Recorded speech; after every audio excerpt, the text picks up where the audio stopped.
The American Economic Ladder and Girl Scout Cookies. Chapter 1. I learned an interesting economics axiom when I was 25 years old. Essentially, this axiom stated that we get paid for bringing value to the marketplace. The general idea is that no matter who you are, if you bring value to the marketplace, you will be rewarded. This is how the marketplace works. I began my self-education when I was 25, and by the time I was 31 or so, I was a millionaire. I feel that it was due in part to the fact that I had embraced this concept wholeheartedly. Keep the truth about the marketplace in mind. The marketplace isn't some mysterious, unknowable place full of confusion. Instead, the marketplace is comprised of people. But this was just the beginning of my discovery. I learned a two-part life-changing fact. Number one, you will be paid for what you bring to the marketplace. And number two, you get paid for what you become. If you become a leader, a supervisor, or an entrepreneur, you will get paid for that contribution. As I mentioned above, you get paid for what you bring and you get paid for what you become. It is important to remember that companies, with the exception of monopolies, will usually continue to improve their products. In a similar fashion, you need to remember that you are your own product. Realizing this fact and embracing it is the essence of personal development. Once I understood the possibilities of personal development, I literally found it difficult to sleep. In fact, for the first year I hardly slept at all. For at that point I understood a powerful fact. Formal education gets you a job, but self-education is what makes you rich. The importance of self-education and investing in your own personal development is something that you won't learn about in high school or even college. However, I can't stress enough that this is a critical aspect of success. Let me give you a bit more background about my personal history, about my personal story. I quit school when I was 19, believing that I was smart enough to land a job. Soon after, I started a family. However, the money just wasn't there. The realization that I had to make a change came when I was 25. One day I heard the best sales pitch ever. I wanted to buy the product that was being sold. In this case, believe it or not, the great sales pitch was from a Girl Scout, and the product was a $2 box of cookies. The problem was I didn't have the $2 to spare. The dollar that we had already had all the Girl Scout cookies that we could eat. I felt horrible lying to a Girl Scout about buying a $2 box of cookies. At that moment I knew something had to change. Determined to make that change, I began the process of finding a mentor who will help me transform my life.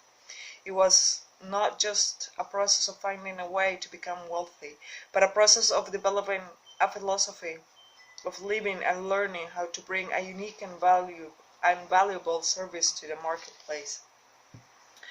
I found my mentor, who promptly began deciphering and debunking all my flawed thinking.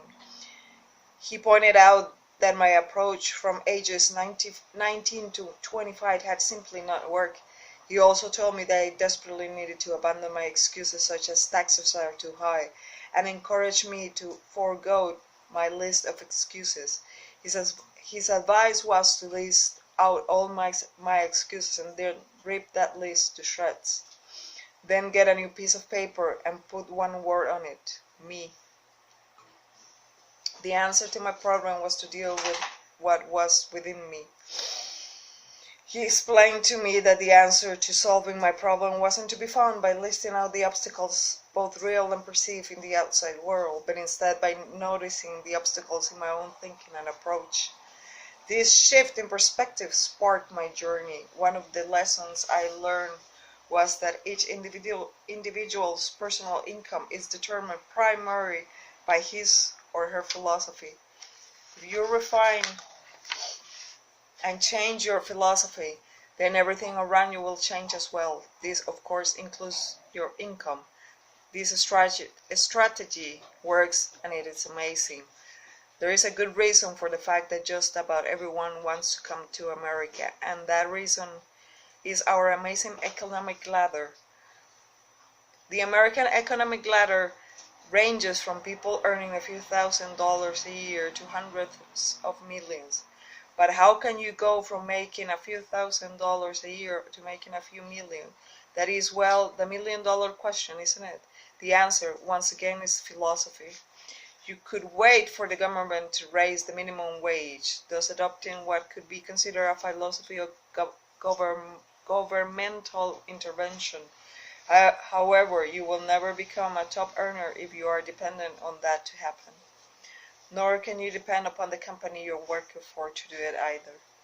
You can try a philosophy of demand where you demand more money from your employer. This might increase your earnings, but will you really become a millionaire in the process? No. Even if you band together with other workers and go on strike, you will never become a top earner using the philosophy of collective confrontation either. None of these philosophies or approaches will help you to achieve your end goal. They just don't work. It is quite possible in America to become wealthy, but only if you have the correct philosophy. What does work then? What works is the fourth philosophy, which I like to call the philosophy of performance and productivity. With this philosophy, you do what is necessary to improve yourself and your capabilities. You learn to do more and be more. If you use the philosophy of performance and productivity, the whole economic scale belongs to you, and you have opened up new possibilities for yourself. If you're working for a company, you will be more valuable, and you will learn more, move up the ladder, have more money, and that in turn will open up additional opportunities for you. This is potentially a never-ending cycle of benefit. You can go as far as you want to go because the possibilities are endless, especially in America. If you think doing this is hard in America, think again.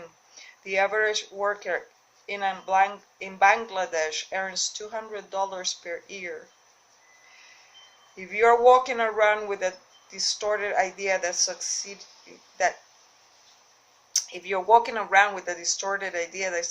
in America is too high, then you have the wrong philosophy.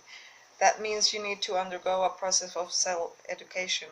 Another misconception is that you can't dramatically increase what you're earning. This is also just wrong. In America, there are people earning $5 per hour. However, you don't have to look very hard to find people earning $50 per hour. Keep on looking, and you will soon find those earning $500 per hour. such as a high-powered attorney. You see, it is all about bringing the right goods to the marketplace. And this prosperity ladder doesn't end there, but in fact, it just keeps going up.